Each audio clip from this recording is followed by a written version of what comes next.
namoni campagne ya AFC M23 bakombo senga bakongole bakota namoni nanga yebo akomi directeur ya campagne confusion sur confusion boyo kayete eza semence ya discord soko yoki nanga zolo bezalo kola nyoka zolo koyoka campagne ya Rwanda te à travers nanga esa bisaki bino ke nanga bato nyonso baza kuna babisimwa nenge Paul alobaki ce n'est plus moi qui vis c'est Christ qui vit en moi bango ba vivre bango mote c'est Kagame qui vit en eux Kagame nda zolo bango baza belingi ya pamba Kagame nda zo tambusa bango faut faire très attention mutu akolula AFC M23 ke ndosa nini ko Paul Lula c'est-à-dire il faut ta la santé ya safu safu wazan ndengeni Daniel safu eloko nino zo mona ya malunga na nzoto ya safu we koki ko benda yo lobate yaka po safu nda komi modèle na lobaki na safu soko bombi mingi te mbongo ate tondi na ndako soki asikezo kota te ya kale kosila na yusaki safu profiter pe chodrigo okozanga na mboka kosomba diamba tala lelo safu azotelenga na lokwa molingi alikaya oluli nini na bomo ya safu olingo soka lokola safu okende na FCM 23 po luka nini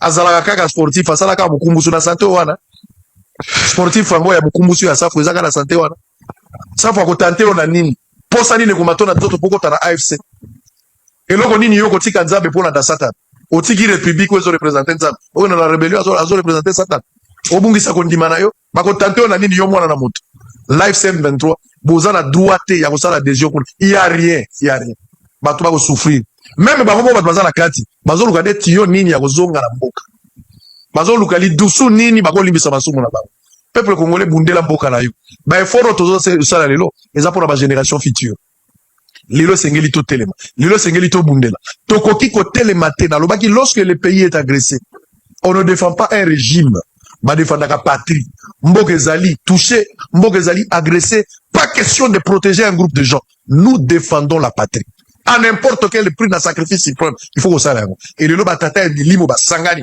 ngai mongo na télé na moni cardinal Ambo monseigneur donation Chol natala koto papa Bokundo natala koto na moni ejiba ya mapia bato ba sangani na moni esenga ndeko na ngai bango nyonso bapani ngabia bon ezala ndebo l'eau a inondé les barrières les canards doivent s'embrasser c'est dans ce contexte wala na zo bisayo kosimba cholete kosimba mbongo te kosimba senga te kosimba jibe ya mapia te parce que bango nyonso va comprendre que le Congo est un corps lorsque le doigt est malade c'est les pieds qui l'amènent à l'hôpital les yeux surveillent pour que le doigt ne trébuche pas et devant le médecin c'est la bouche qui parle le corps a unité wana ezali moi je suis d'accord et cardinal alobi to sanga na biso nyonso to sala bloc contre l'agression et il a reconnu que l'agression est utile à Rwanda quel plaisir d'avoir un cardinal comme ça qui essaye de reconforter son peuple basé sur la unité dans ce contexte là olobi mabe mbongo tokobeba c'est clair l'air est à l'unité il faut parler le même langage bozola nanga boza ebele boza na Ituri bozola nanga boza na Mbandaka boza na Gemena boza na Congo central boza na Madimba ezalo kola yeso alobaki na Pierre Monguna senga kiyo na Butume na bondeli poko ndingana etango ate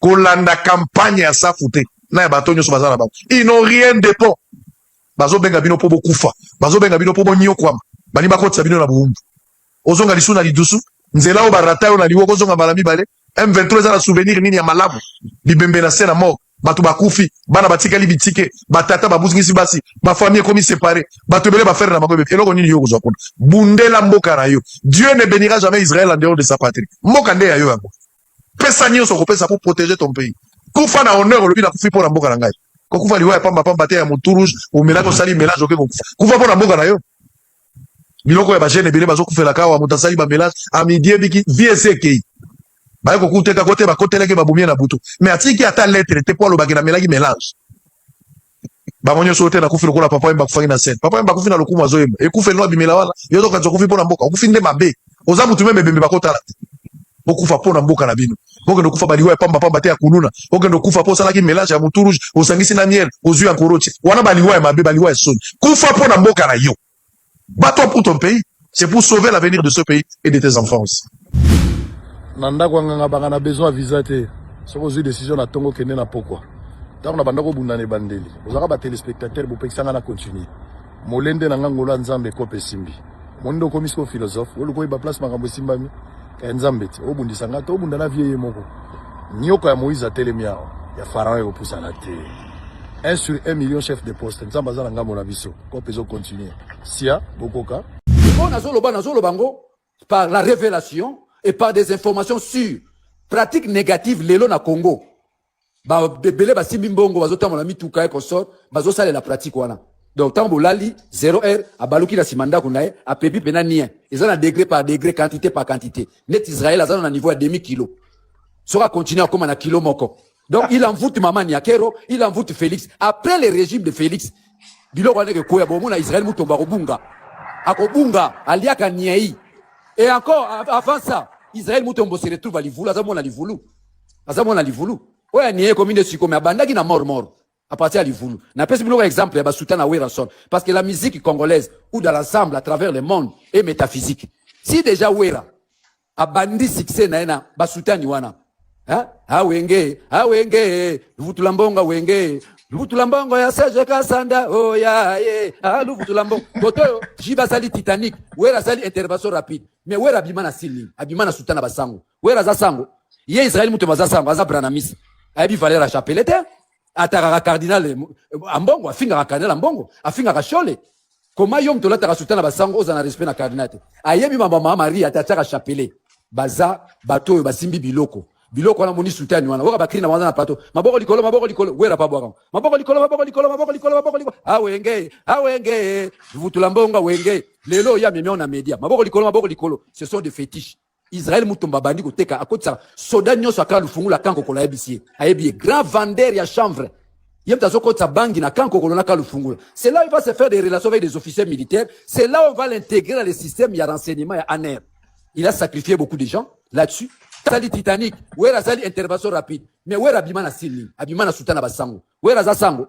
Ye Israël mutomba za sango, za branamis. Abi Valera Chapelete, ataka cardinal ambongo afinga cardinal ambongo, afinga kashole. Comment yom to lataka sultana basango ozana respect na cardinal. Ayebi mama Maria ataka chapelet. Baza bato basimbi biloko na moni sultani wana waka bakri na wana plateau maboko likolo wera pa bwaka maboko likolo awenge vutula mbonga wenge lelo ya meme na media maboko likolo ce sont des fétiches. Israël mutomba bandi koteka akotsa soda nyoso aka lufungula kanko kola yebisi ayebi grand vendeur ya chanvre yemta zokotsa bangi na kanko kolona ka lufungula. C'est là où il va se faire des relations avec des officiers militaires, c'est là où on va l'intégrer dans le système ya renseignement ya ANR. Il a sacrifié beaucoup de gens là-dessus. Tant au pouvoir de Roya, à côté Sikoyo, na dimension ésotérique et mystique, jusqu'à affaiblir Maman Niakero parce que il reçoit des sommes et des sommes d'argent na Maman Niakero. Les Kabounions surtout à mijoter na ba service à renseignement. Israël Mutomba déjà des a priori. Israël Mutomba zoko sa ba politique. Un bon politicien visé. À quoi les la plateau net? À quoi les la plateau net? Je vous donne un cas. Ndekonanga bolojo bala. Toyoka libiso de ce photo ya mariage Joana. Même ba vie ba Shadari banini pour nous soutenir muninga na opposition. Mettons batu bakomi bakuti parler libala Israël Mutomba. Batu bakima fait etikala batu mukie. Parce que ceux qui ont l'information savent que ces garçons, ils peuvent nous empoisonner. Ces garçons est tenté de trahir les gens. Donc il a construit sa vie na trahison. Talanon, un journaliste. Est-ce que journaliste a funda muninga ne journaliste? Un journaliste qui a la déontologie. Oko funda muninga no journaliste hein? Lui France Aza journaliste, Israël Aza animateur culturel. Hein? Ne sont pas des journalistes. Ce sont des animateurs qui se sont improvisés journalistes pour le bien du pouvoir. Sont talibans accompagnés à un pouvoir. Soi-disant journalistes. Ils sont journalistes de manière abusive. Ils ne maîtrisent pas des genres journalistes. Il y a ce qu'on appelle les genres journalistes. Sur Bengi Israël Mutombo. Mais c'est l'enquête.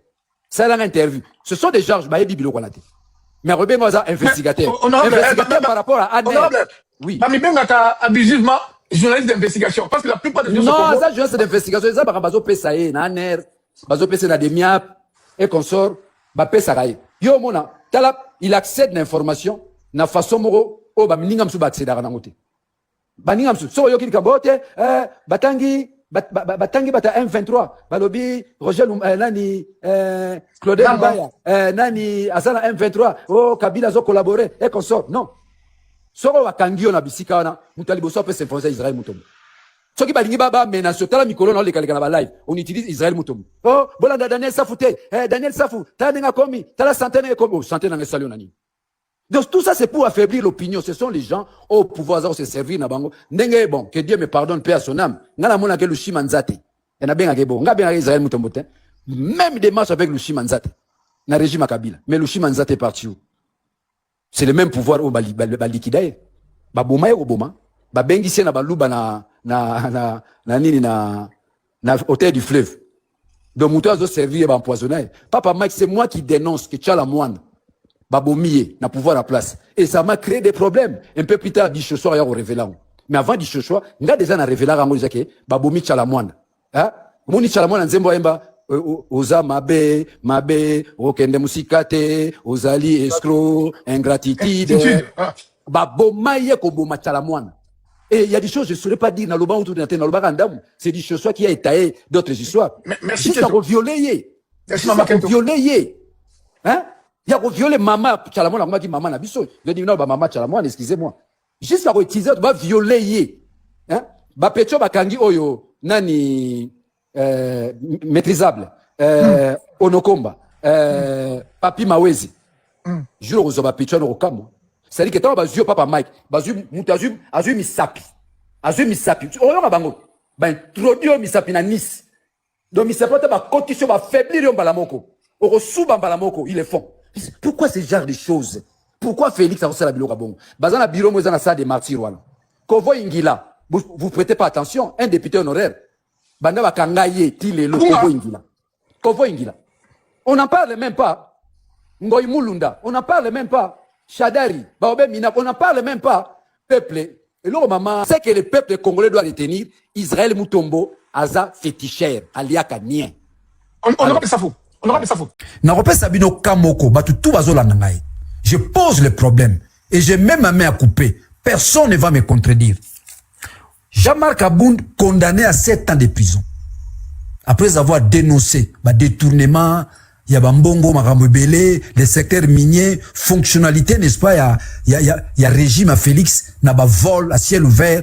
C'est Jean-Marc qui dénonce. Coup de chapeau. De ce côté-là, tous nous étions d'accord avec lui. Courage à Zouakiwana. On va les juger. On va au Balobarana droit. Hein? Au Balobarana droit. Il a été jugé par la force de la chose jugée et exécuté. 7 ans de prison. Bah, condamné Jean-Marc. Papa Mabola Nangabia, Batu Bala Panebala Nangabia.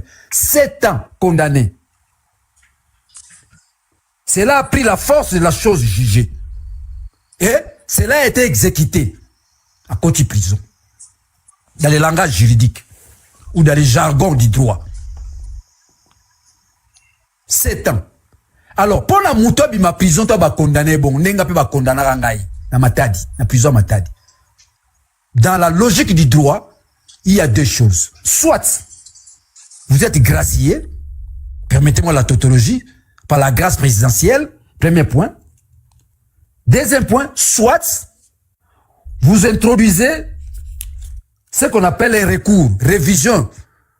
Il y a jugement pour avoir obtenu un arrêt. Il y a cour de cassation. Jean-Marc n'a jamais obtenu l'arrêt. Il y a cour de cassation. Mais comment Jean-Marc a remis ma prison?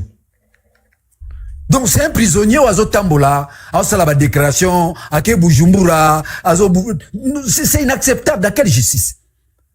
Nulle part au monde. Dans quelle justice? Quelqu'un qui est condamné,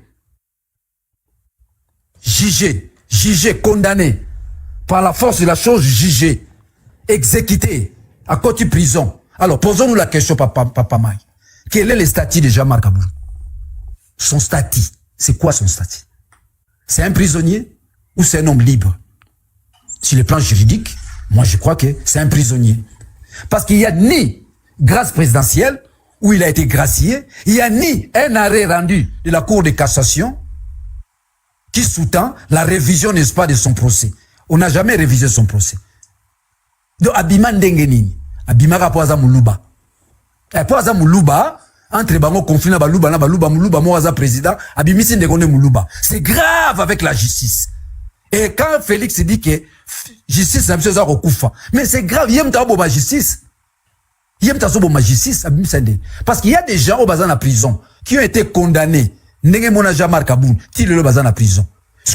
Posons-nous la question. Je pose la problématique devant le monde entier, devant la classe politique congolaise, devant la société congolaise, la diaspora congolaise, la dynamique interne au bazar à Kinshasa, na Congo par-ci par-là. Quel est le statut de Jean-Marc Abound? Ça, c'est une question. Moutao contredire Ngazate.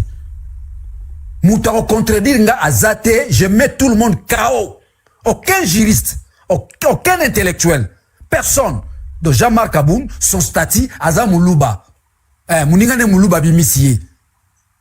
Ça, c'est grave. C'est dans quel pays? Ça veut dire que le pays n'existe plus. La justice n'existe plus. Il n'a ni été gracié. il y a eu ni révision de son procès, afin d'obtenir un arrêt, n'est-ce pas, de la Cour de cassation, rien, à Bibi Kakabongo. Et selon certaines informations qui nous parviennent, bah yokana, bah zong c'est là carré minier nae. Aujourd'hui, l'exploit c'est carré minier. Alors, il est là dans l'opposition pour faire quoi? Pour atténuer la pression à chaque fois. Donc, là, il 64 ans jusqu'à preuve du contraire. Bah, tu n'as que la maïsa, c'est ça, na Moïse Katumbi.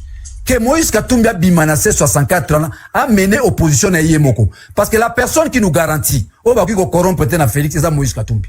Il a ses moyens. Un peu, si je dois encore être large, c'est ça. Mais, vous prenez, Fayoulou. Est-ce que papa Maï, au son yoka place si, Fayoulou a boma, camp de la patrie. Donc, Fayoulou à la fois, azana Lamouka, azana camp de la patrie, azana 1664. Parce que dans la Boma Bilo Kwanate. Quand est-ce que Félix a Royamba Fayoulou? Sur le lendemain, il a rencontré Kabila, Fayoulou et compagnie. Réconciliation Salama, Kabila na Fayoulou. Peut-être les gens ne savent pas. Ils ont eu même à signer des objectifs ensemble. Tangu Fayoulou a outi kokutana Kabila. C'est comme ça que Félix a s'intéressé à Fayoulou. Il y a tout kutana, Salara on dirait réclamer dialogue. Fayoulou a kutana Kabila. À la sortie, il y a rencontré à Fayoulou na Félix. Bonjour, là où Fayoulou va lancer les camps de la patrie, automatiquement, ngana yo papa Mike, ngai yo, ba Zoé Bilele, ba Seth Kikuni, to komi ba patride. To koma ba patride. To zana mboka lisusu. Parce que Fayoulou na Félix ba osala camp de la patrie. Camp de la patrie, on les arabes. Et Koufa, ce que Koufa mon colonie.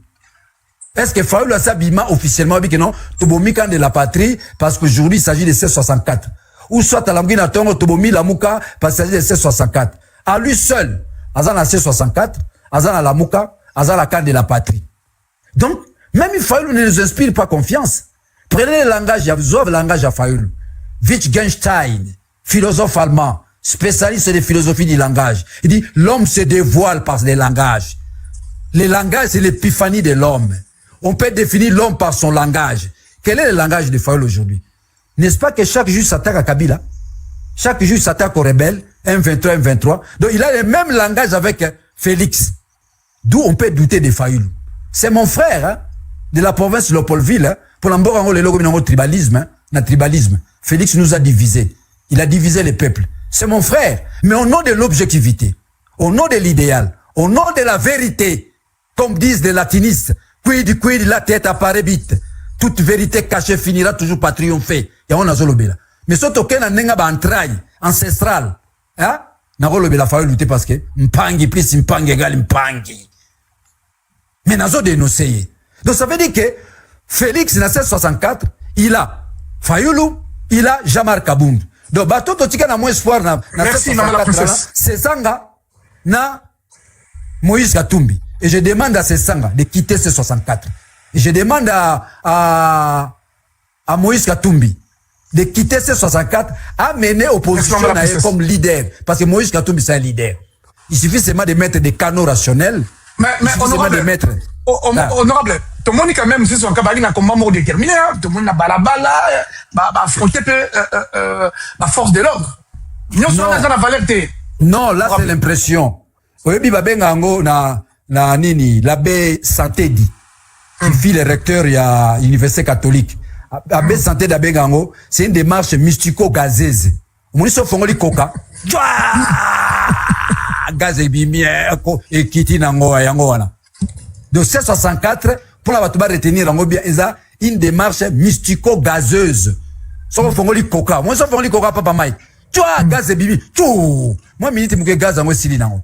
Et même, bazo poser ba acte, bazo détruire ba acte wana. Tu marcher les 8, baké Bujumbura.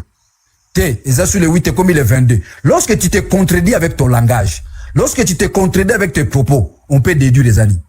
Comme il la lokuta, est-ce que le peuple congolais dans son ensemble peut encore croire dans C64? Et surtout que Bango Moko, Lianze Kotina Kati, tango Bolojo à Longwe, tango Owen à Longwe, wana ba bilengete, bilenge ba bazana makila moto te, tango bilenge ba Longwe. Tu crois que Jean-Marc Kabound? Moi, je ne crois pas Jean-Marc Kabound. À moins que Nazala idiot. Le peu de chance Nazar Nzamba Pessinga avec la jugeote, je peux pas croire à Jean-Marc Aboun. Jean-Marc Aboun dans Moniwana, il n'a pas moins de 100, attends 80 millions de dollars. Il est parmi les premiers à exploiter ma carrière minière na Katanga. Jean-Marc Aboun dans Moniwana. Et puis c'est un jeune dangereux. Bogoye ba eta au lobby au pouvoir. Mutakangisa Jean-Jacques Mamba akende prison ezayiti. Polani. Député à Salim motion contre eux. Au Kangise Polani. C'était de la dictature. C'est pas ça Moutouté, voilà Bomoni. Aza Moutouté, bozo mone Moutulelo, comme une opposition, Aza Moutouté. Mais, au départ, c'était des problèmes entre eux.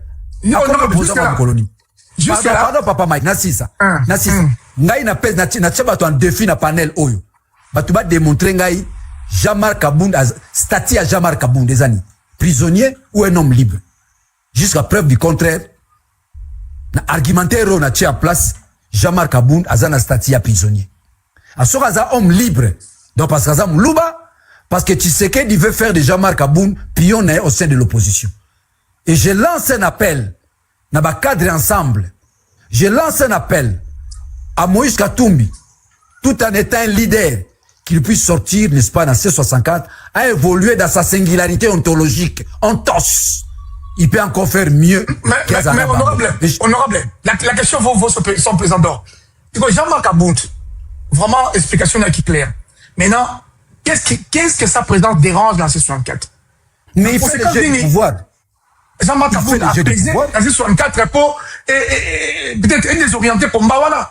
Merci, maman. Mais oui, mais papa Mike, yomo ozomonate. Moutounio surtout, ça ne demande pas d'aller à l'université pour nous comprendre qu'il y a un jeu, il y a un vilain jeu qui se passe au sein de ces 64. Bolobi, bon mobiliser peuple le 8. Bande gonanga bandundu ba se mobiliser na nenga ko sakanate. Ba shala. Bande gonanga Congo central ba se mobiliser na nenga ko sakanate. Bana kin ba kino ba dikando ba se mobiliser na nenga ko sakanate. Il y a eu même des Kassaïens. C'est des Kananga po ba ngoke ndeto zalaka ba luba ngobe ba roma des partis. Ya mbujima ina Kananga. Ya Kananga ba onde muni ba kangaka ba sufraka ba zo ba poste c'était ba sesanga. Oya mbujima ba onde ba ayant droit. C'est des Kananga se sont mobilisés. Bah, tété la banane, bah, c'est mobilisé, bah, tout bino, on va en finir avec Félix aujourd'hui. Tout ce que Netine a parlé de la nation. Mais papa Mike, ozo mon angoto, on a shit, même à Ben Ali. Marambo, les cas, na ba Égypte, les cas, na ba Tunisie. Et les gars, s'est répété na Congo. Kaka bango moko, bah, réduire pression. Ça veut dire quoi? À fin de compte, bah, tu as fait bon. Félix a stratège, Félix a maïel, il y a tatana la qui c'est politique, il y a tatane, bah, politique. Bah, il y a une politique. C'est de l'escroquerie. Honorable, ex-collègue Nayo Pissel Vonga, le bif, c'est sa stratège, hein? Il n'y a pas le bien. Non, sa stratège, il y a un yaya, il y a un Vonga. Il y a un yaya par respect. Aza pris en otage, sur le bibongote, bah, katie kwangati. Fallo bara bongote. Tous ceux qui sont à Kinshasa sont pris en otage, papa Mike. Ngamuko na contredisa Félix, bah, katanga ba emolima na ngai, tilelo, na ofunda Congo. Yana batumso bo mutumo azole gazobo ya bomba raté fala bomba azanga na 1000 frères somba diamba si je fais allusion à l'équipe na Israël mutombo non bomba ka attention na bomba ka na oya oyebisa ote Israël omone na bombi autant talanda ko na somba place boya ça c'est réduire ko sakalaka na mutu ko salir mutu bakanganga 8 mois be molima pendant que les salaires ont un caractère alimentaire bakanga yango. Donc tout ce qui soit à Kinshasa, je salue Christelle Vwanga là où elle est, je l'aime bien, c'est ma sœur. Elle est prise en otage. Il faut toujours le balikambo et que na sens à replaire Félix. Sur le balikambo na sens à replaire Félix c'était azamwa na moi si ba nuirier. Vous vous rappelez à son temps, quand on a eu un combat penda combat, on a menacé la maman de Christelle Vwanga par rapport à ma propos na e. Ou à to comme na ba député toujours bunda bitumba. Les loyo, elle est politique, elle est prudente et c'est quel type de langage n'a quoi utiliser pour en protéger à la fois. Et ma famille. Et mon siège. Azan ensemble. Ok. Azan ensemble pour la République. Pour jusque là ensemble na balongola été. Ensemble non adressé document moté. Tout le monde a Christelle Vwanga clair tête longolé na partie na biso azan ensemble. L'ensemble continue à bénéficier de son siège. Parce que sur ensemble à l'obi, bah tout ensemble on a député bon au parlement. Quand il pose moins de Simba la question de savoir si est président du groupe parlementaire, avez-vous combien de députés? Attends à rappeler à Christelle. C'est ça la naïveté même appartient ensemble. C'est ça la ils n'ont pas le sens d'anticipation. Ils ne voient pas loin. Et c'est comme ça qu'on les a quittés aussi, d'accompagner Félix à certains Bamodo, laissez des personnes, sauf des insultes, hein, sinon faut pas les muter tous. Sauf des insultes, vraiment graves. Mais dire Rwandais, rebelle, Botika. On est fiers des lettres, s'il vous plaît. Botika Bamba Koma. Voilà, donc laissez, faites tout un débat. Papa Okay. Mike. Laissez, Papa Mike. s'il vous plaît. Papa Mike. Allô, Papa Mike. Oui, je vous écoute. J'ouvre une petite parenthèse. Tout ça dans le contexte à 64. Il y en a faut la parenthèse à mouké. Lorsque les gens acquisent déjà d'être rebelles, ils ont ignorance. Ils ont une ignorance grave. Honorable, je vais poser une question qui ma foi, assez importante. Il y a d'autres comme la manifestation à Génocoste. Dans l'andaki, professeur Mampiri, comment il s'appelle le professeur professeur Mampiri ou Mampiri, je sais pas moi. À l'écart qui n'a pas de connaissance non, na Congoman TV, il est juriste. Il a quitté à la CPI, bah ça va démarche à Magabazongaka. Alors il a dit une chose. Concernant ma Génocoste, quand on parle de 20 millions de morts, 16 millions de morts, alors il n'y a pas eu un travail qui a été fait. Aujourd'hui, le Congo n'a pas des noms de 2000 personnes. Quand tu as 10 millions, 15 millions, mais il n'y a pas eu un travail qui a été fait. Car il y a 2000 combos, au Congo qu'on paye ça, au Bakoufa. Nous sommes à 2 millions, 5 millions, 15 millions de morts, mais il n'y a pas un travail où 2000 personnes. Oyo, gouvernement congolais la salle, on va faire ça, on va faire ça, exact. Mais nous sommes à 2 millions de morts. Alors que certains pays, Oyo, ils ont fait un travail de recherche. Par contre, personne va combo, va nani, à poufa place, mais même 2000 exact. Mais tous ont massacré un nombre de morts. Et il a rajouté, quand on parle de l'entrée de AFC Nagoma, 10 000 morts. Il est taquine, le professeur. Non, tu as vu l'émission, il y a nono. Il dit 10 000 morts, Bozo Kawana. Même 1000 morts, bah, il place Mazati. Est-ce que, bah, je ne pense ce n'est pas, on n'a pas dit qu'il n'y a pas eu de morts au Congo. Ça a été fait à la va-vite, quand on a attaqué Rwanda ou Kagame, Rando ya Félix Kagame, tu mets ta génocose, on a Kagapona. Mais alors, ce que vous connaissez, il y a un travail scientifique, des recherches. Oh, lobby, quand on met l'institut international, on met les Cambos, il y a un travail, on peut prouver un tel Bakoufa. Est-ce que ça a été date à fêter? Et ça, donc, on a pour faire plaire ou pour montrer que le Congo, pour attirer des dividendes dans la carte de Cambos. Allez-y. Oui, Papa Mike. À retirer peut-être dividende moroté. En fait, c'est que le professeur a dit la belle et bien raison. Il n'y a pas eu un travail a priori. C'est du copie-coller. Au moins, il y a visite Congo. Bakena na mambo babale. O badide mudimbu bakenda na Paris Saint-Germain. Hein? Allô, Papa Mike? Allô?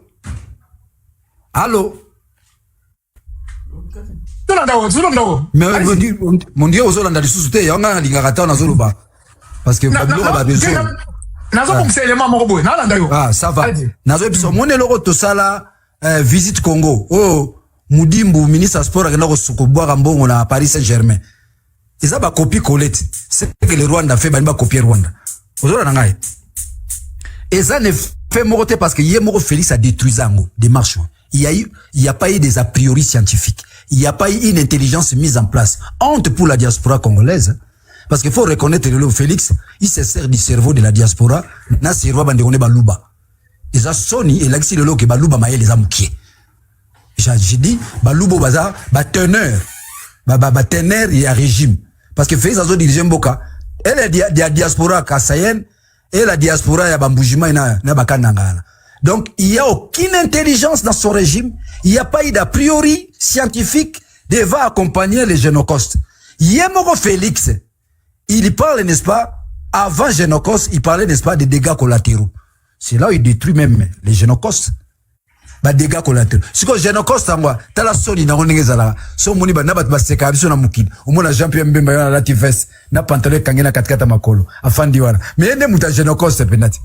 Ça ne gêne pas. Hein? C'est ridicule. Donc, il a voulu en faire dans une approche comparative avec les Rwandais. Parce que comment ça n'a été? Félix atinda biselele lobango. Atinda biso na Rwanda to n'est pas à Kagame, lui a un carnet d'adresse, avec son carnet d'adresse, nous avons les minéraux, on peut faire des affaires. Donc c'est un homme ordinaire qui est devenu président sans un passé professionnel, sans un passé scientifique, sans un passé académique, donc sans un passé professionnel. Donc se retrouver à Boyemutuma autour du colo. Hein? On a eu des chances là au pambaté mais accident de la nature.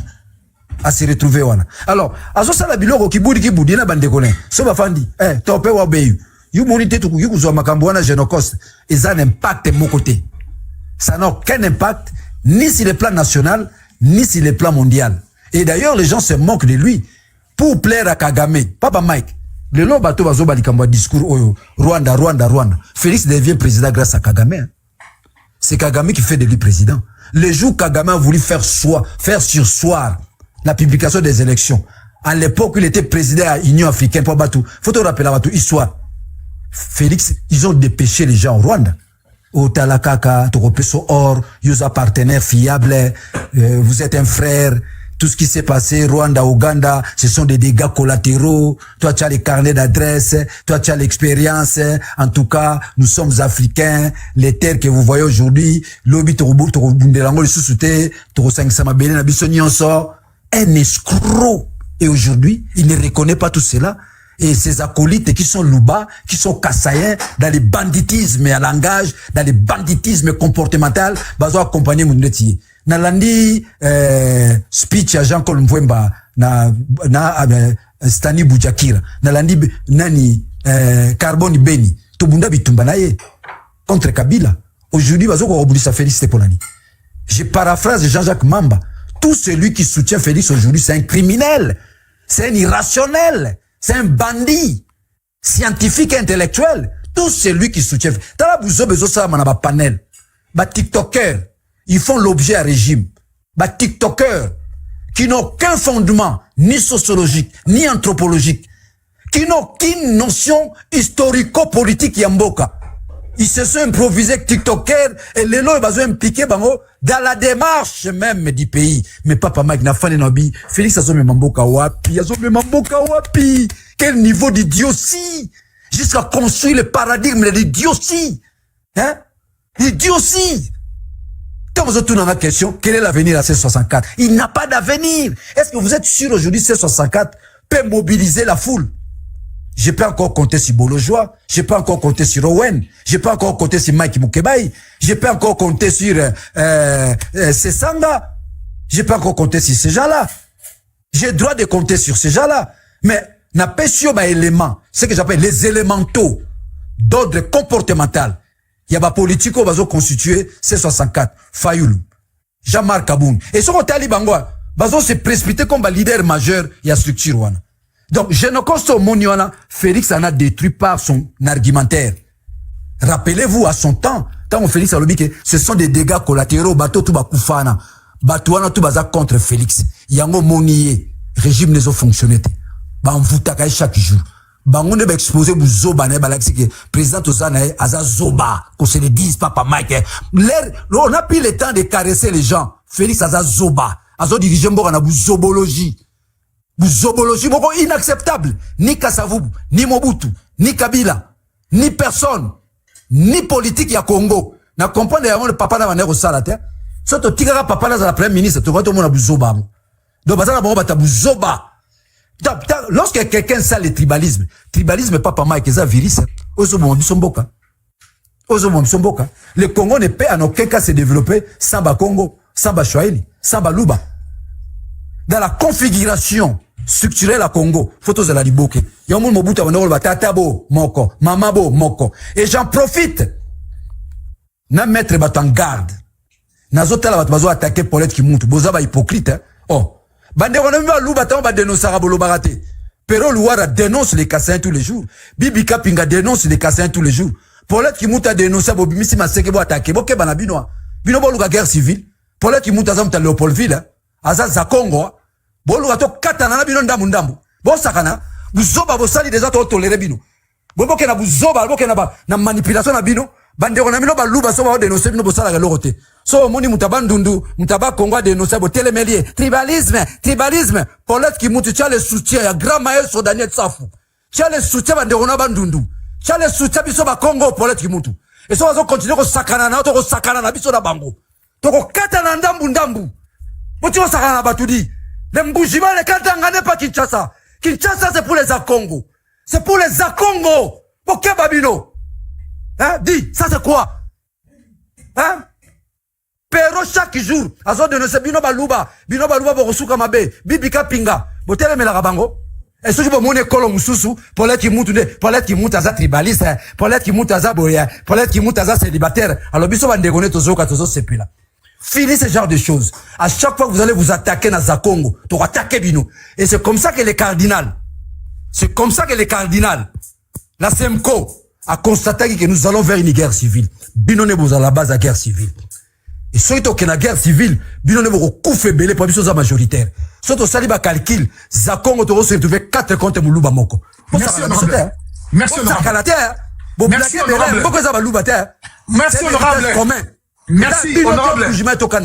C'est la dernière fois. Merci. Paulette qui monte. Nous portons soutien total.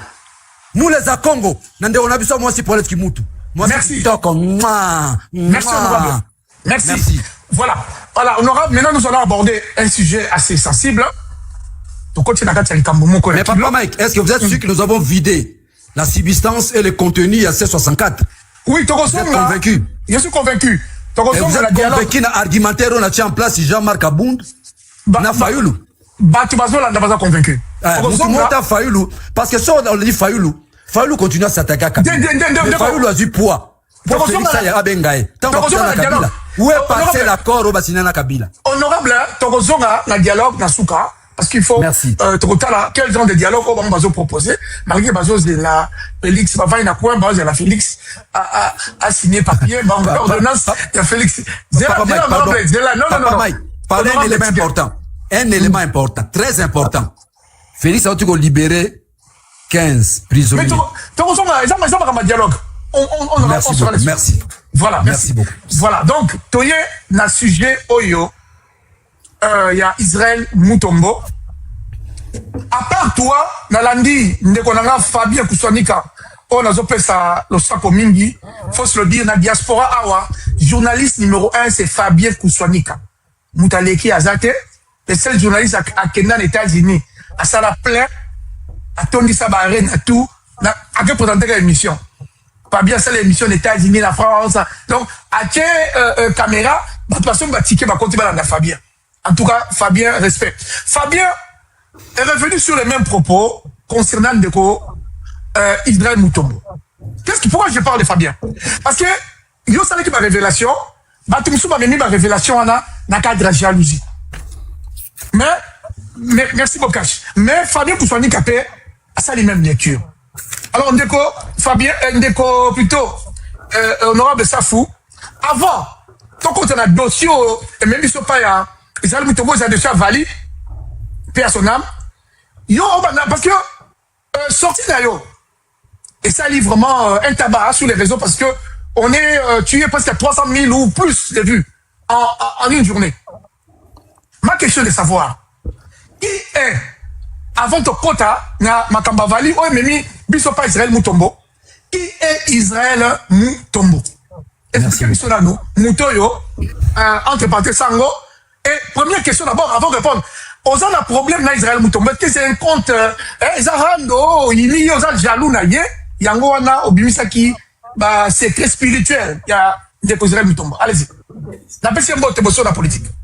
Oui, Papa Mike, na ofongo la parenthèse moi mouké, moi na otobe la Paulette qui mutu, j'en profite aussi pour la Fabien Koussoumik. Wana za ndeko nangai. Mbalebele ba takare comme tribal.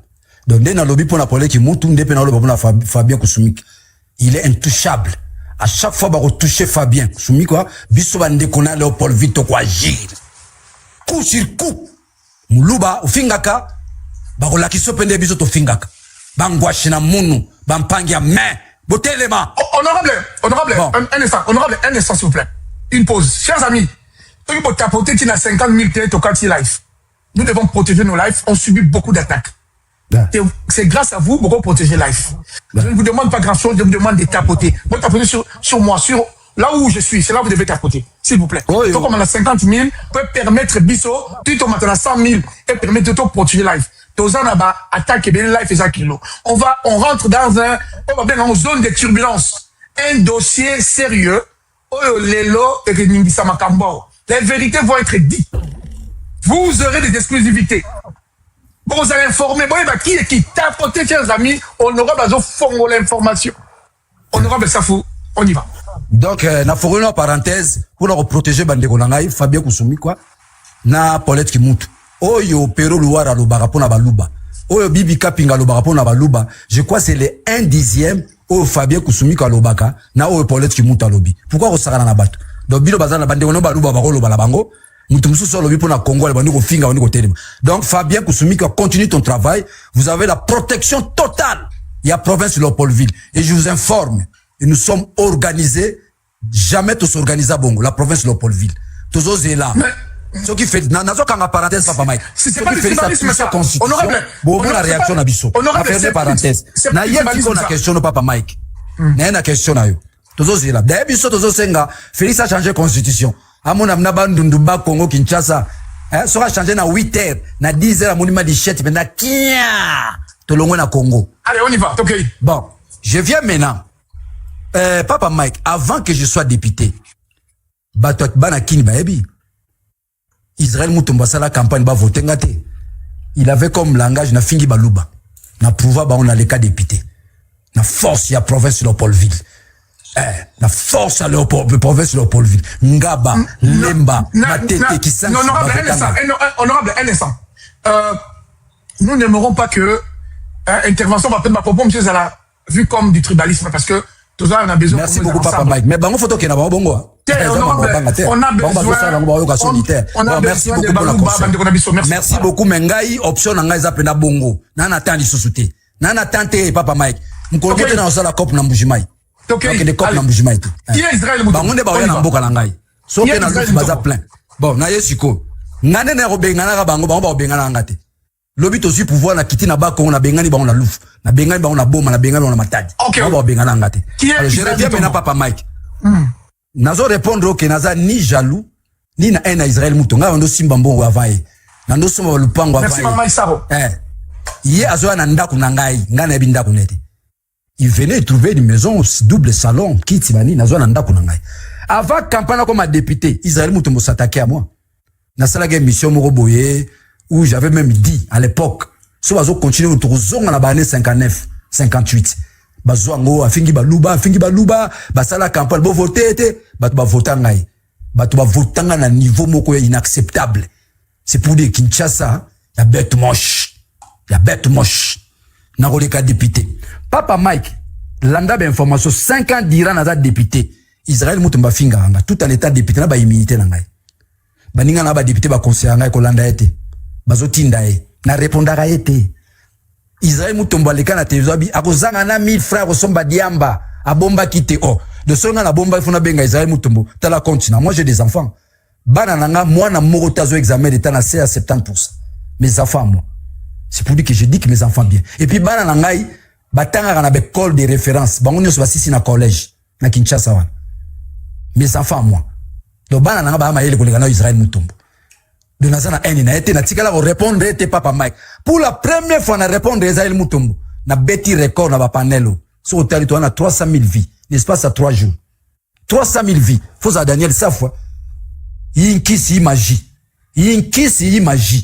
300 000 vies l'espace à 3 jours de cela ba ina niatali so se robet taper 1 million ndo moni bango bandi ko répondre ba kena ba panel na ba PD na ba nani ba ko répondre ngo Daniel Safutala ya komi boy na yo pe papa mai na siba fingio na sana na Israël Moutombo te nga na ebiete to tanga école primaire mo na yete ni humanité na sakana na yete nga na ko ba Israël Moutombo na ki mukolo tanga bandi mission na ye j'étais le seul invitation de 3 fois par semaine en raison de matisse mission na ye ezalaka chaîne ité ezalaka ba tranche matinale na canal Kin tanga longo na canal Kin bango ba finga ba Rwandais Rubero Rwandais akokero ko senga akosomba espace na chaîne na Rubero Africa TV Rubero opesa ye et c'est là où je venais 3 fois par semaine À ce moment-là, Nazaraki est une contre-traité.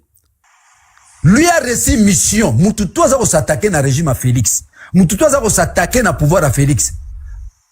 Ba pesa ka ba journaliste ba mbongo na ba to ba tiktoker na ba communicateur ba dénigrer ba sakanané ba la o Daniel ça finga ba mama afinga ba mama tala émission tala image journal ba réseaux sociaux ba to na finga ba mona na te mais on m'attaque par les gens on m'attaque menace à ma casse na balabala.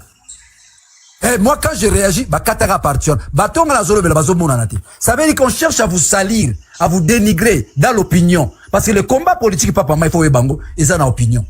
Tant que vous Paulette qui monte tout, Fabien Koussoumi, quoi, nini, c'est dans l'opinion. On cherche à vous affaiblir l'opinion. Bah, somba, ba plateforme, bah, somba, ba, kotana, ba Facebook, ba, futara, ba, tumbambongo, ba, tumsuna, poto, ba, sala, sur le côté. Mbongo zota, loi là, ba, futara, yo, les gars, na TV, ko défendre les faits. Donc, nazana, un numéro, na Israël Mutombo na ndenge ya mbongo papa Mike na biso prosa bo mengo na ne katamati Israël alinga na mbongo te ngana tambo na Mercedes avant comme député na tombi wa mituka na avant comme député moi je travaille j'avais une entreprise de presse des entreprises de presse na permettre na boko la bana ngai na tambo la mituka nazala bien nazaki bien vaillé ya tambo na catch avant comme député biso no so ba journaliste ya animateur nga journaliste wa ki na train de vie mo te na train de vie ko lekaye na komi député na na train de vie ko lekaye ce qui le loi za ba prétention mo na komi na mbongo c'est l'argent de l'état ils ont mbongo maman ni akiro bazo pesa hier pour aller ça la chaîne on na régime Tshisekedi les logos za na chaîne à télévision ils ont d'être dans la parti politique mutino so za na parti politique chaîne à télévision c'est rien aujourd'hui à Kinshasa c'est rien ba petchose mo na ba local là ba nel bon to ba chaîne à télévision c'est rien cause na chaîne à télévision comme ndemo za na parti politique Ulambi na tongo, beaucoup d'années 5-7, vous savez, parti politique. Ulambi na tongo, vous avez moi 5 000, moi 6 000, vous savez, chaîne à télévision. Donc, je ne peux pas être jaloux de l'ungaza kinois, dikando, na botami na Kinshasa, na ebi ma jalousie. Oueza ma rambat, ba mboka, ba ouela, banzeta, ba savoka, banzeta ma nini, bango, ngaza kinois, na rosa jaloux à moutouté. Ngaza kinois, je répète encore, papa Wemba, bravo l'artiste. Procès abo mengona ne katamate pona ngai. O aleki mutubu aiba ni tero o aleki kingani. Alors, je ferme la parenthèse. Je reviens maintenant. Le pourquoi moi je m'attaque à Israël Mutombo. Papa Mike. Je vous prends tous en témoin. Israël Mutombo. Aza porte-parole au gouvernement. Israël Mutombo. Chaîne nationale. Israël Mutombo a reçu mandat et mission na pouvoir. Na capacité oyo avoir été recruté dans le service de renseignement. A même la primaire information avant RTNC. Ce sont les services.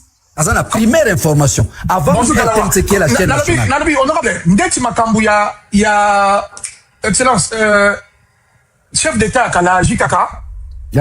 Tentative d'assassinat à JKK, la première personne où il a tué c'est Israël Mutombo. Israël Mutombo. Et puis à tout à l'heure, 4 h du matin.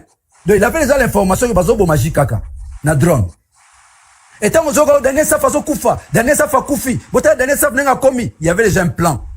Sur ce plan, il y a Paluku, il y a Nanyo, Moindo Zangi, Bana Goma, Bazana Félix, Bébé Gaba Chevenga na Goma, pour Bassimisa Nanga touche. Ngape, Lika kwa Mukolo, Umona na Goma, Chita Sima Giseni, Kigali, Giseni, Goma.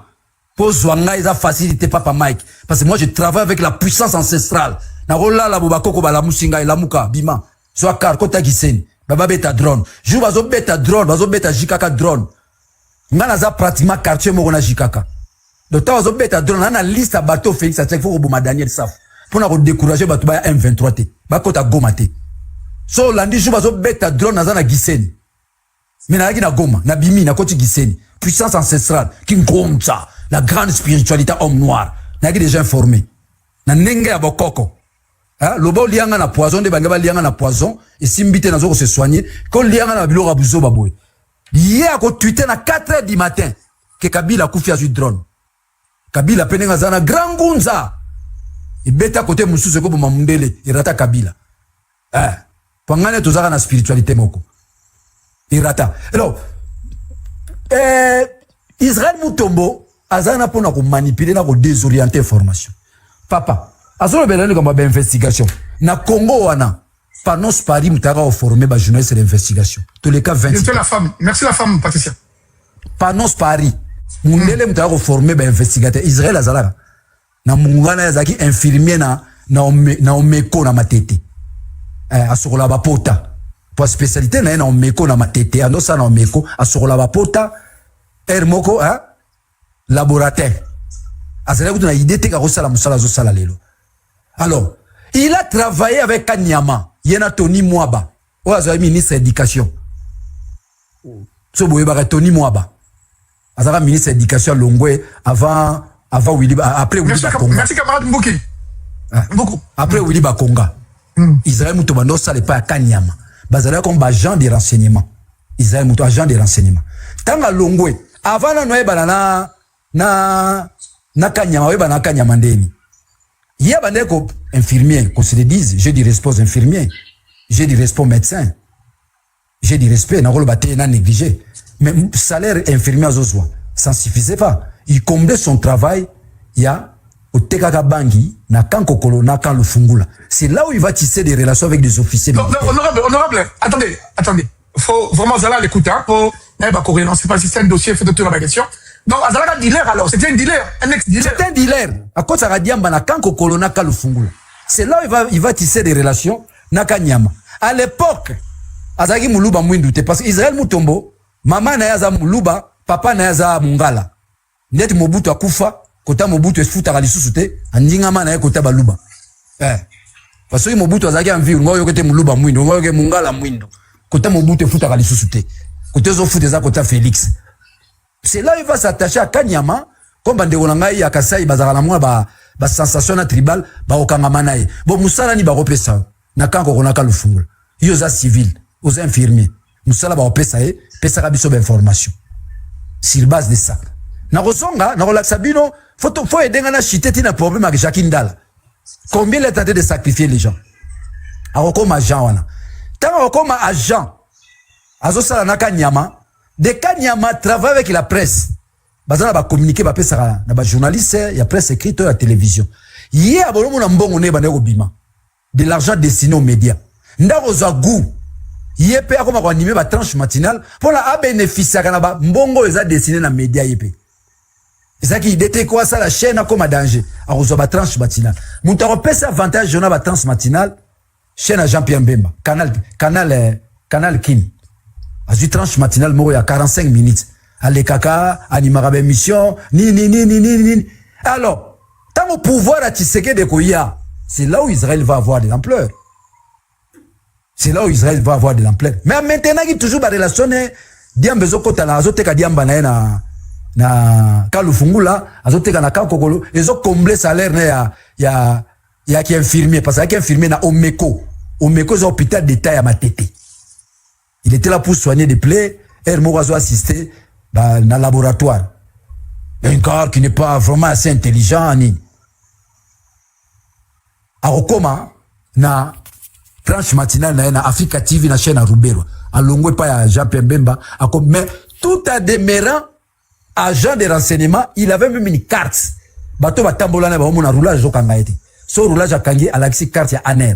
Roulage à l'équissier. Oui, honorable, ça, n'a pas de gens à Congo, dans le passé. Oui. Un journaliste qui passé, la voiture, à la carte.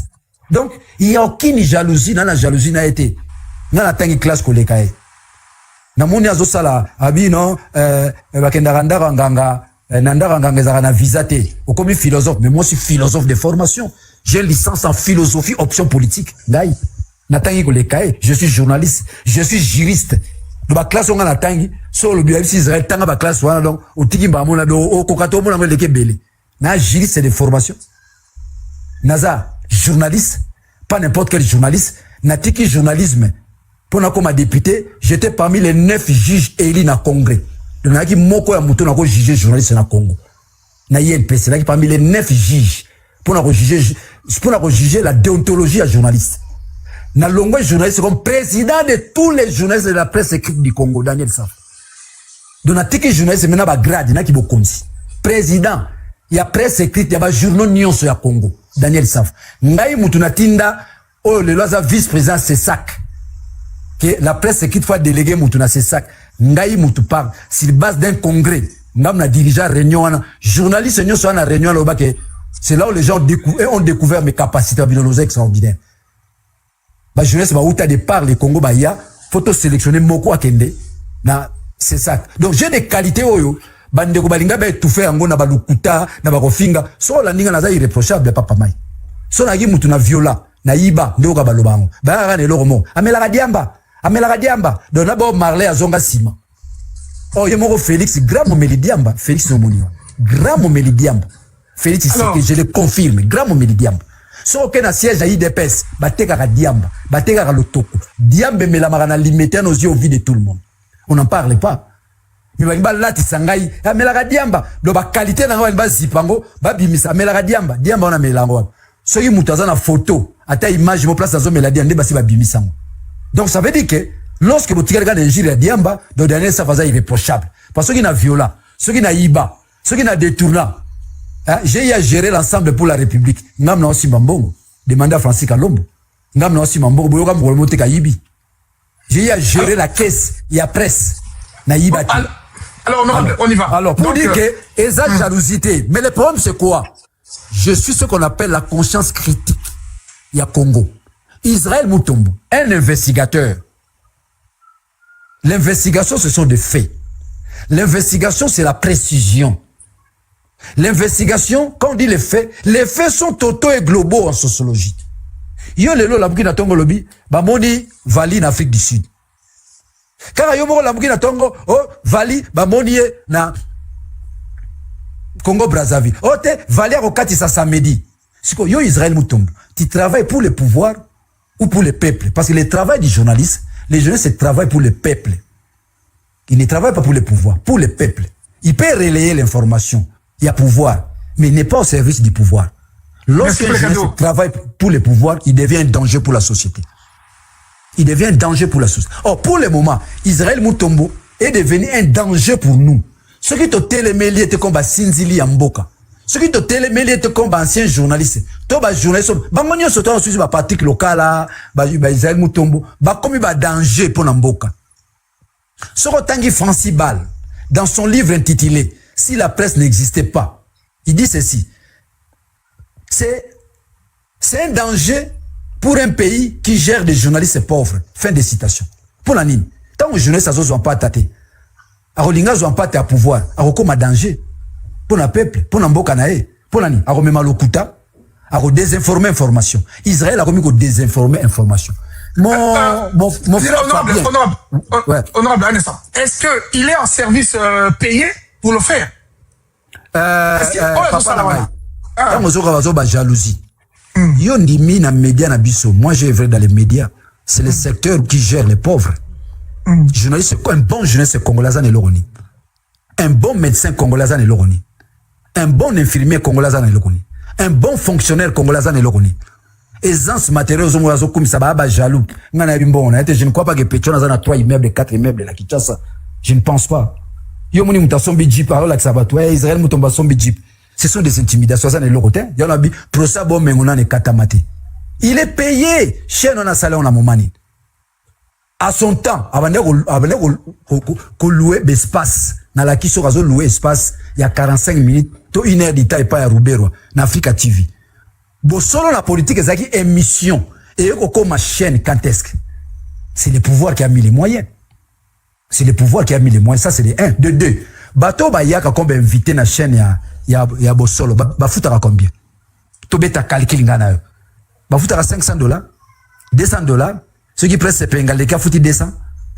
Ceux qui ngana les cas fouti 200. Oui, peut ça aisance matérielle à comme dans le logia comme dans bon. C'est le pouvoir qui finance cette chaîne-là. C'est le pouvoir qui lui donne des publicités. Il est payé chaque fin du mois. Ceux qui battent TikTokers sont payés par mois. Oh, Zomona, je peux pas citer l'air, non, ils représentent rien pour moi. On est Mama Congo. Ma Picho, à Pédoula. Ils sont payés chaque fin du mois. Ceux qui battent payés par fin du mois. A fortiori des chaînes de télévision.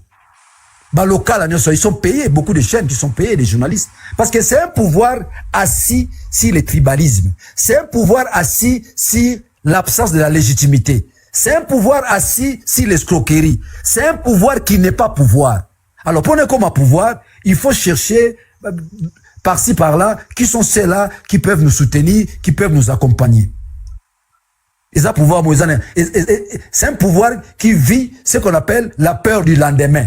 C'est ce que Félix Tshisekedi vit. Le lendemain n'est pas une garantie totale chez Félix. En tout moment, Katanga Kokoya, Kisangani Kokoya, en tout moment, Toko se retrouver na Kinshasa. Papa Mike, on l'a vu dans ton épisode Daniel, ça va se mambis na malou. Est-ce que qui matin na Kinshasa? Honorable. La question dans mes alliés. Donc, tant que Yazoya, Azon va dire, Bakangi, Nani, Beni na Afrique du Sud, et ça manipulation. Et ça manipulation. À l'intérieur de qui? Décide Ernini. Yo ka Israël Mutombo.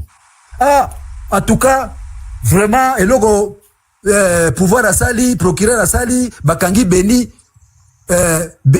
lorsqu'on arrête ces garçons, il n'y a pas l'effort, il y a pouvoir. C'est la famille. Il y a Moué. Ne Bundi, je sali là où elle est, Mamou National. Ça, c'est. Aux autres, ça se dit que Moussala journalisme, mais on les a sous un niveau, YouTuber, à un niveau TikToker, à combien un niveau, Daniel Safou, l'investigation. C'est la famille qui se bat. Na cadre à valoriser moi na bango, mémoire à moi na bango. Les jeunes n'ont pas été en Afrique du Sud. Soit en Afrique du Sud, on se retrouve na Congo Brazzaville. On se retrouve na Congo Brazzaville. Donc, au fait, toujours risqué un bon matin, jeunes on a ici, Israël Mutombo nous a rassuré. À moins que Mboule Beta, des gros de force. Bogomone na Kinshasa samedi. Est-ce que va extrader? Comme dimanche. Extrader. Du Chochoa, elle est d'ailleurs belge. Tant qu'on va kangier, va extrader le même jour. Hein? Willy Bakonga, député de son état. Tant qu'on va kangier, va extrader le même jour. Bongo oya bomi mutu. Bozo boya rolexé pour nani. Il y a que deux choses. Honorable. Nous allons rentrer dans la quête de ce meurtre-là ou cet assassinat. Je voudrais d'abord, Ozonga, c'est ma Kambo Jakindala. Parce qu'il paraît, il y a un accointance qui est arrivé à Jakindala. Encore, Israël Mutombo joue un rôle. Allez-y un peu là. J'ouvre une petite parenthèse. Vraiment une petite parenthèse. Donc, là, côté de Israël Mutombo, c'est un appel que je lance à tous les journalistes convaincus, à tous les politiciens, à Zamouto, photo dénoncer. C'est un danger aujourd'hui pour la société. Toi, Nazoua, na été, ngana yabi montaza na on a banquité, na iba bien na été, jalousie non c'est la nina na habité na ebelo ko yaza na ngote pete ya ko yeba biso za ba en public ngaza en public ba ko finga ngai ba ko attaquer ngai consort. Il y a aucune jalousie, aucune haine, seulement nous voulons sauver notre peuple. Lorsqu'on constate mutakomi ko désorienter information on ko désorienter pe photo télémela toi ba sinzili ya mboka na robete la mino li solo Jakindala akobima prison na maladie Mama Nyakiru a recontacté Jakindala par le biais d'Israël Mutombo. Oh, Nazolo, c'est une information vraie. Vrai, je vous dis. Nazana temps reconstaté. La spiritualité m'oblige de dire la vérité. Mama Nyakiru a recontacté Jakindala à travers Israël Mutombo. Ok? Naza prena aider moi na mobali oyo. Mais en revanche, atika ko s'attaquer na mobali na ngai. Atika ko s'attaquer na régime na biso. Akoma mutu na biso. J'ai besoin de lui, je l'aime bien, il parle 4 langues nationales. Israël Mutombo a regardé vers Jakindala, t'as l'enveloppe Mama Tindelo Yango, et puis Abano Salarango à mettre reprise. Ce qu'on commis bien, mais a obligé à Sengi Nayo, ce qui, une fois retrouvé santé Nayo, Otika s'attaquer na régime, et au soutenir Bango, na pouvoir na Bango. Jakindala va hésiter. Ah! Na bimi prison balamoko bamona mbamona komi kota Félix na ko perdre notoriété na ngana opinion. Mais na mbonga zo pesa ngai na sepeli quand même esu ngapena zo traitement vie problème de santé na zanango. Jakinda atanga bimi prison azaki na problème nerf sciatique même ko tambola comme un problème pour remarquer kiamo. Donc Jakinda la komi na confiance ya Israël Mutombo. À chaque fois que Jakinda la ba komi ko piéger quand bango ba ta service yé Israël Mutombo ba créer batumo bondet ba M23 Papa Mike ozala na Goma.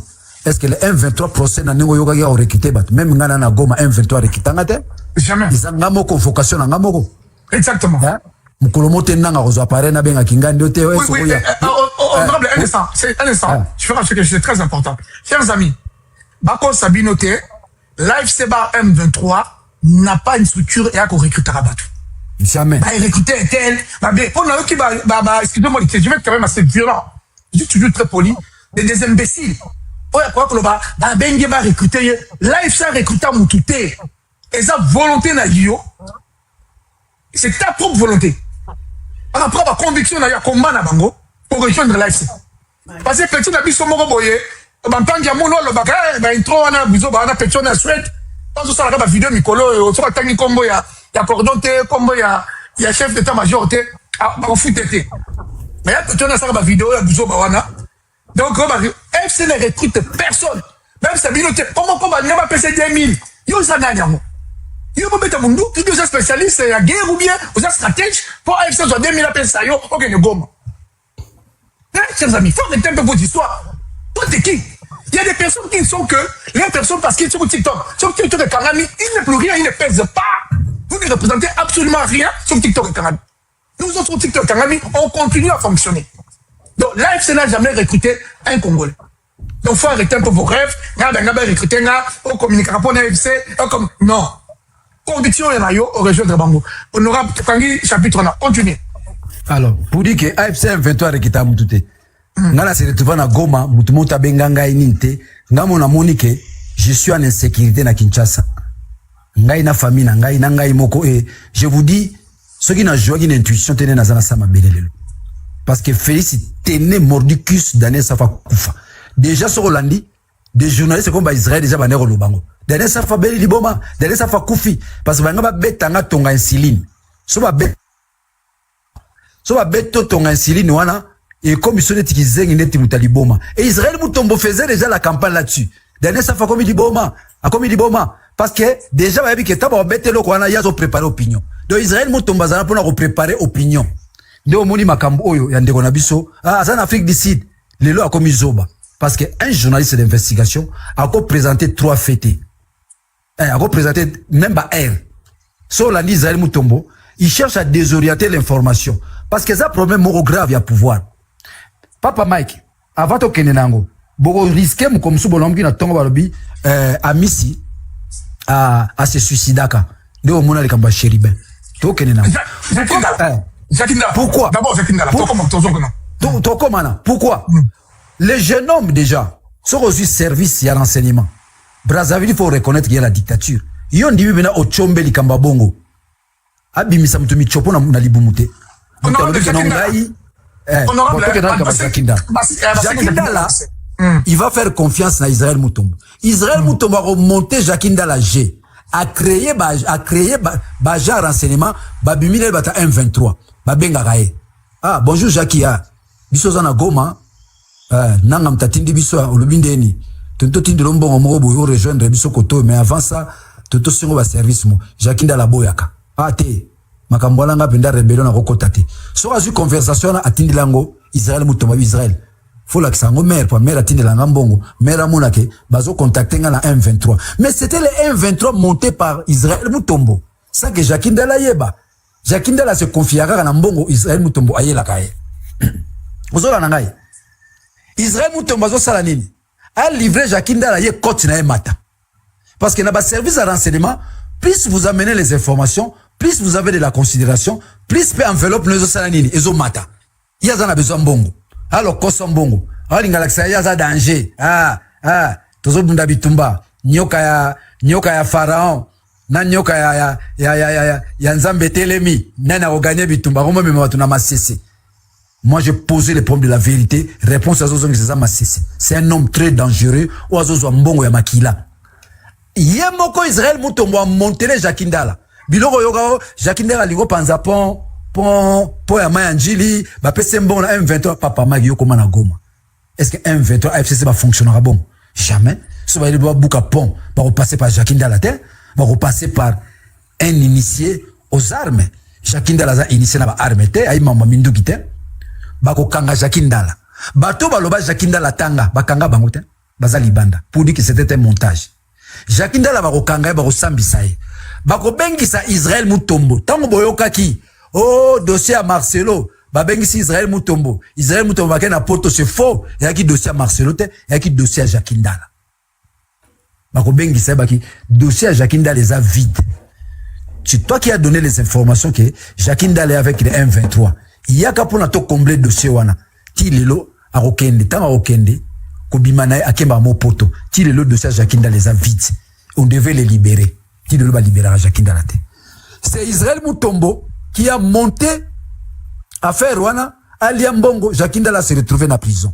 Le M23 n'a jamais contacté Jacques Ndala. Le M23 n'a jamais été en contact avec Jacques Ndala. C'est lui-même Israël Mutombo. A Salibatu, net ba M23, ba benga Jacques Ndala. Yepe Jacques Ndala, na ignorance wana, il croit réellement que ba contacta gaye, il fait rapport na Israël Mutombo. Israël Mutombo fait rapport na maman Nyakiro, maman Talakutu ba audio yangoyo, bazo contacter et consort, hein, donc Muto est important parce que monta mbongo, maman Nyakiro a fait ça pour même la Jacques Ndala. Ni maman Nyakiro aza ayebi soki mbongo ne komara ndenga peselaka ni Jacques Ndala aza convaincu que réellement mbongo o nazwaka yango maman Nyakiro atinda l'intermédiaire c'était Israël Mutombo. Il n'est pas seulement intermédiaire pour na Jacques Ndala à plusieurs cas bambongo la ngozomona so ba bisie zo $20,000 mais la Jacques Ndala a kati après si Jacques Ndala $7,000 $13,000 na poche Q. Soraye, ah maman, Jacques Ndala en tout cas, nerf sciatique wana, ils ont 5 faut pas changer hôpital moto moni dans la ville. Kuna bazo 5 mois avec $12,000 bako changer. Maman Nyakero a dit bon, $12,000 à hôpital yango, $10,000 à Rolia nae, $5,000 bomi na famille nae. Mbongo nda roya, Jacques nani, Israël Mutombo kati, pan 5,000. Jacques Ndala maman tindelo 5,000. Mutazana mpiaka. Mutazana difficulté. Alobani, ah, yebisa maman merci. Jacques Ndala atika ozana numéro maman Nyakero te. Maman Nyakero atika ozana numéro Jacques Ndala te. Apasaka pa Israël Mutombo, il fait confiance à Israël Mutombo. En attendant, Israël Mutombo, tant azo qu'elle n'est pas maman Nyakero, azana mwelo rone na poche, ou ils ont envoûté maman Nyakero, asutumukate, est-ce que mbongo ne komaka, pesanga numéro ya Jacques Ndala te. Donc il utilise des pratiques occultes, fétiches. Ah, voilà, honorable, un instant. Donc comme il a place Moko Sali, Makele Lebele, vous avez parlé de ce méthode ou façon mystique où se mélange la sorcellerie et la magie. Comment avez-vous su que Israël a des pratiques non recommandées, c'est-à-dire des pratiques de fétichisme? Qu'est-ce que vous avez la puce à l'œil? Papa Mike, vous savez, on a un tangi symbolique, on a un tangi peu couleur. J'étais à mesure, moi, il y a eu ça Félix Tshisekedi comme présent. Avant tant d'années na IDP, il y a eu ça que vieux, tous les ambassadeurs. Ou lati couleur ou lati esimba, tous les ambassadeurs des États-Unis. Faut la blé royal. Parce que dans l'ordre spirituel, dans l'ordre symbolique, il y a couleur, faut en blé royal. Et Félix m'écoutait, so tali les arabes, mais batati Tshisekedi bazana ba image, on a le bénin na litoi. A okota pena na kara qui a lati veste bleu royal. A longoli pena lamba lataki, il y a jaune, to ya so ya ndengeni. Et c'est vieux ambassadeur azoya awa vieux.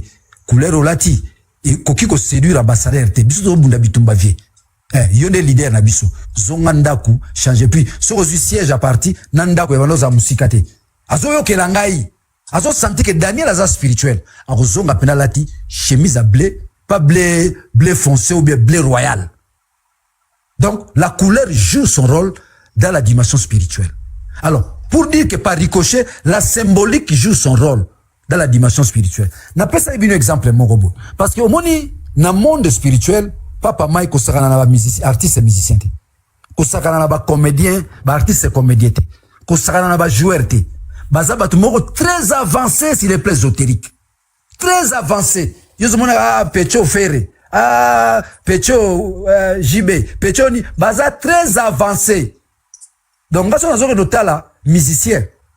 Hein? Na simba na ma papa na ngaso nati ma papa. So nati sapatu na popole bena ma konazu ma bila na boaki.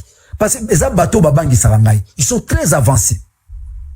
Nazui, je fais une approche symbolique. Où ensemble bakabwani na JB. JB au top. D'abord il a un album. Mutuza zomba JB a gagné. JB a la Titanic. Où ensemble a la intervention rapide. Où a fait rabi presse. Bateau mo d'India.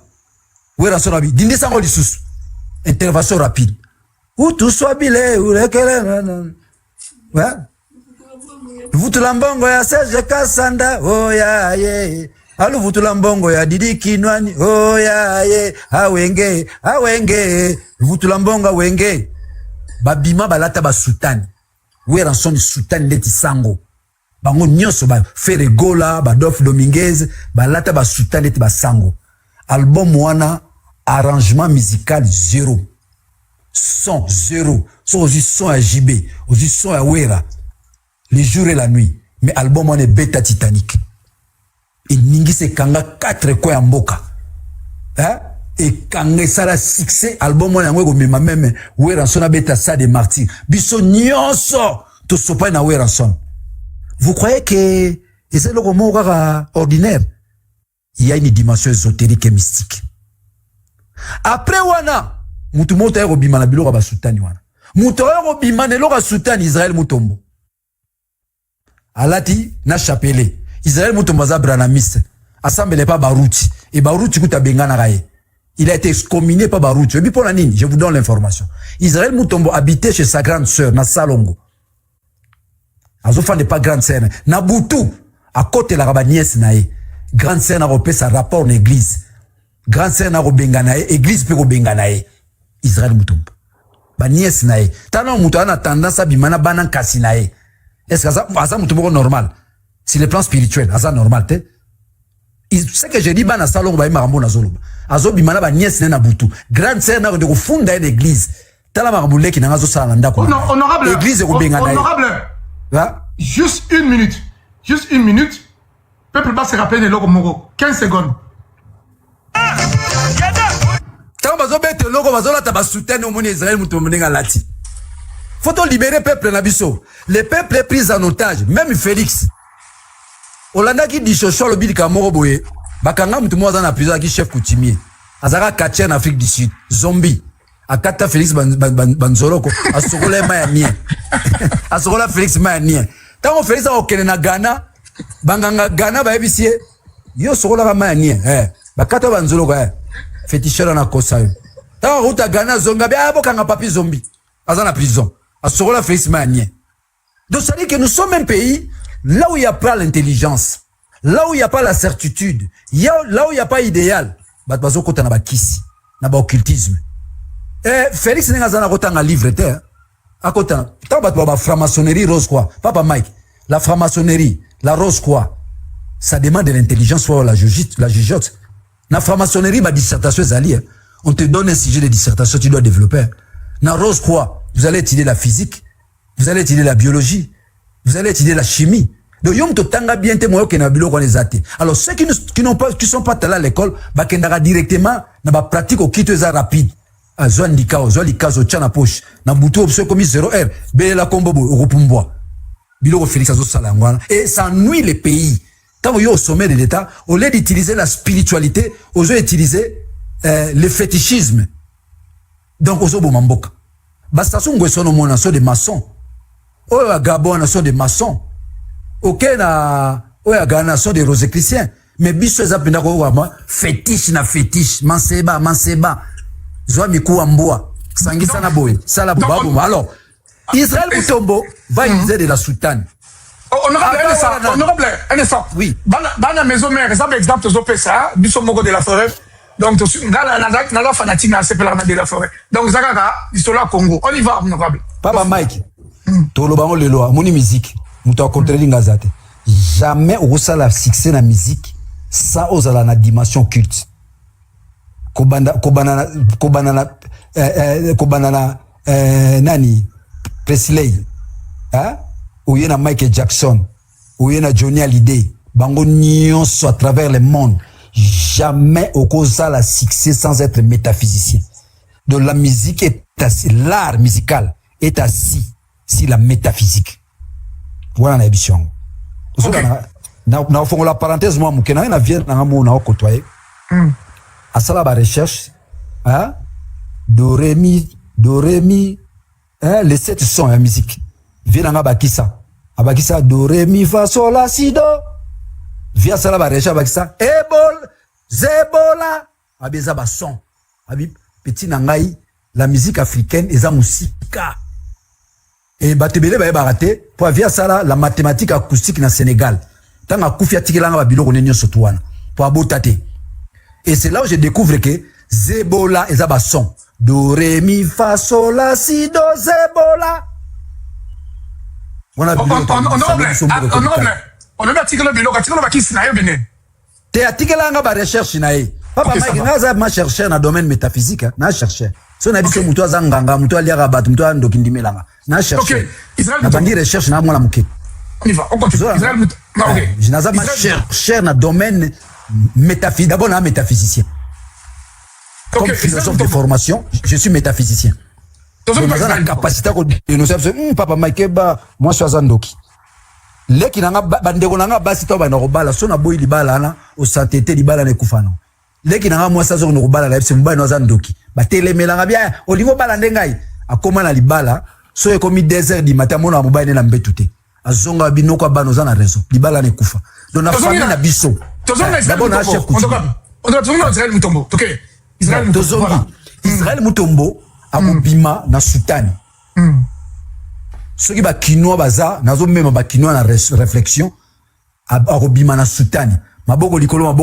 abengisa batumi bale baboya otombola maboko za ngai na beshole ngana leka na mission na ebisika maboko likolo bola bit na bingunza tombola maboko te na boya ayebisa onso abeshole maboko likolo abeshole boya otombola maboko je me souviens abeshole na tala mission ba tombola maboko abeshole na tala c'est ça nga to tombolisa ba maboko omoni nzembo tiona so botani kwera zo bwaka maboko likolo utu swabile ulekele maboko likolo ce sont des pratiques occultes akobima na caché wana so la ndie mission maboko likolo utatike wa muke po na mwala ne banezaki maboko likolo otie maboko likolo loba makambo zoloba si c'est vrai c'est que dit vrai ou faux yo maboko likolo na mission no mono bino bofana ba France ba 40 omone mission batombola maboko likolo biso na kinto ebi katalai mamolo ba soke za vrai mais yo moto ba maboko likolo c'était des pratiques occultes pour envoûter les gens.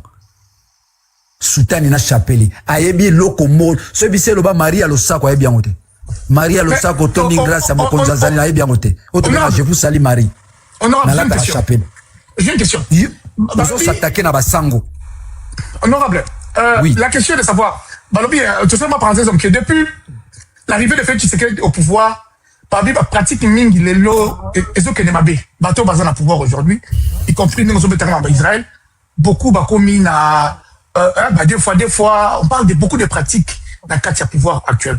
Est-ce que c'est vrai? Non, des fois, et ça d'abord lié à la pauvreté. Parce que bateau yo, bazana ba pratique au kit ba profiter nango. Bana na biso bazana Kinshasa na. Asala raté. Tant aux OPC catch, aux OPC polo, so na bandal. Petia bandal asala raté. Ala mukito cop pe na bandal les ala raté.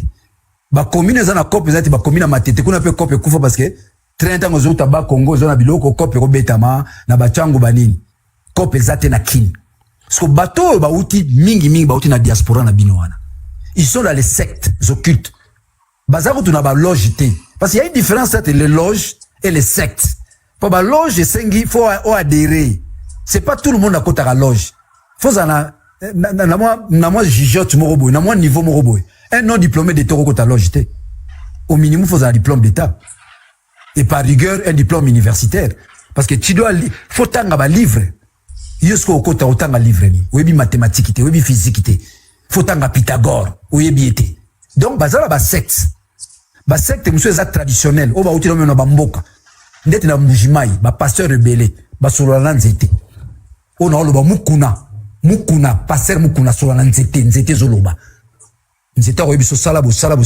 no muni bango tous ils sont focalisés na prophétie. Ce sont des sectes.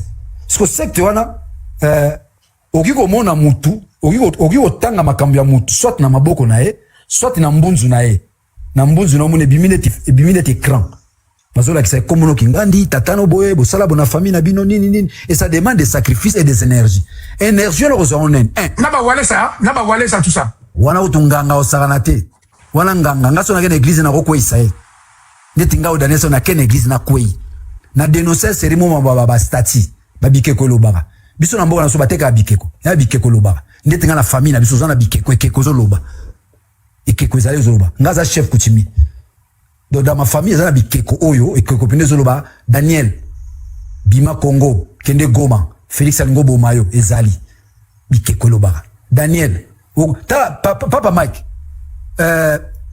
ba pratique on comme de ba so no faut bimana mo na mobali oko bimana moi cité parce que énergie à moi c'est ça ma casse trop tant on zamba zo détruire mboka azo détruire mukili azo maudire nyoka abi j'étais maudit au tambola au lia potopoto au lia mabele mais il va plus loin dit c'est toujours par la femme que je vais réhabiter le monde la Vierge Marie qui est la maîtresse de la planète Terre. Moi, ça a la puissance moko ya kosakana te papa Mike. Ya mo monta to na robala, to pesa mbongo libala. To somba rabangote. C'est toute une énergie to zwaka parce que énergie financière ezana katikati ya makola mwasi. Ça c'est un enseignement des gens à pesika ya mukeka. Énergie financière, ezana mobile azana énergie financière. Mobali pozwa énergie financière pour bala mwasi obimina mwasi yango monaka tango bali mwasi ya malamu yo pe mobali oko mata babi derrière un grand homme se cache une grande dame biso to monaka mambalo yenge faut pesa likasu faut pesa boye faut pesa ngombe faut pesa ntaba donc ça dit que ba pesa aux énergie wana énergie ne ko sala yo makamune ke no boso musala nini mbongo na yo bozui na yo na bana borobota. C'est la femme qui a l'énergie financière. Mon bel a une énergie financière. Alors, pour la kima moi si, nos monde, bah, pratique, on est basé dans Sodome et Gomorre. C'était des pratiques. Il y a Sodome et Gomorre. Qui le les ali, c'est traditionnel. Faut bimana mobali. Faut bimana mouni no mobali. Parce que mouni no mobali, azo permettre de contourner l'énergie féminine pour qu'il y ait une énergie masculine, mais au transformer en comme étant une énergie féminine. Alors, ce qu'on va péter dans la mission qui baby na bangote. Il y a des gens via la somme de la catch. Après ça moi $300, moi $400, à somme les moi voiture, nini, mais abimarana na sima. Azo affaiblir à telle enseigne que vine mo bimba. À cause ça le côté. Azo dépend de quand mobile, bon mobile appelle ça kai. Jamais on a payé mon pena makasi penda donc il y a azana ba niveau mo likolo. Alors, ça va pratique on a pas ni. Pour yemoko d'abord. Chez les Kassaïens, les pratiques occultes sont permissibles. Tant qu'on a Chibao est qui nous quitte. Et ça le coûta. Oh, moi, si vous avez la bimagina mobile, ça le coûta. Parce que c'est aussi ça la banquette, que moi, ça koufi, on va cause, et ça là-bas, si nous qui sont empoisonnés par leur mari. Balou bébé, empoisonné, moi, sinon, et ça Chibao, abimagana mobile, ça le coûta. C'est de la sorcellerie. Et chez les Kassaïens, c'est beaucoup plus visible et fréquent. Balobite, on va l'équipe, on va kisi. Chez les Congo ezali, banani babiko les belé babilo wana to ezali. Mais vraiment ko bannir ngo parce que ce sont des pratiques ozo ça la promotion mututé maison nuire na mutu. Alors régime à Félix et yena biloko wana belé pour la nini. Il y a détournement, il y a vol, il y a mensonge, il y a manipulation parce que pouvoir à Félix c'est ça caractérisé na biloko wana. Mensonge, manipulation, intimidation. Là où il y a manipulation, il y a négativité. Là où il y a mensonge, il y a négativité. Là où il y a intimidation, il y a négativité. D'où vous devez faire recours dans ma pratique. Pasteur Moko na mbujima zoteya. Muluba nyonso, oyo kozala contre Félix. Chibawe kolandaye, akosuka akokufa. Chez les Kassaïens, la sorcellerie, papa Mike, na ope soka. Il y a diamant. Diamant, autant era mobutu bandozo na nini na mbujima kenda bi diamant. Webi ke zaka na diamant ba otimo late. Ezaki ba diamant bazo yiba na miba. Mukamba voulait favoriser ses frères comme en mbongo. Bazo bimisa ba diamant na miba, bako sake bazo timola yango. Ba timola so diamant te point. Yo soka ba timoli diamant, eza ba diamant mo ya koyiba. C'était les diamants zo bimana miba. Tous les grands Kassaïens mona ba nginda ki wana ba neni, bazaki na ba babo bazui diamant, ezaki lukuta. C'était des pratiques occultes. Na ba vol, bazo yiba ba diamant na miba. Bango moko ba koisa miba na koyiba. Ezaki ba diamant ba timola. Bon, sikoyo diamant bimara soutendeni. Yo sera mouluba moi azui diamant. Et ça la soute poani. C'était du vol. Là où il y a le vol, il y a l'occultisme. Pour l'oliganine, au dominer batou. Au dominer. Et ça ba kisi. Na bisone sur na Congo. Si so za na tribu o ba kontaka mingi na kisi. Et ça ba ndona so ba luba. Oui, biso ba Congo kisi ezali, sorcellerie ezali, ba choyer les ali, mais o penda bango na nzambe na bango to mona sambelaka. Basakata qui s'ezali, mais nos frères Kassaïens, ils croient beaucoup au fétiche. Mais Nabi, Naba Congo fait Bako, il y a, tu vois, des trucs comme ça. Oui, Bako des ali, on est à héritage familial.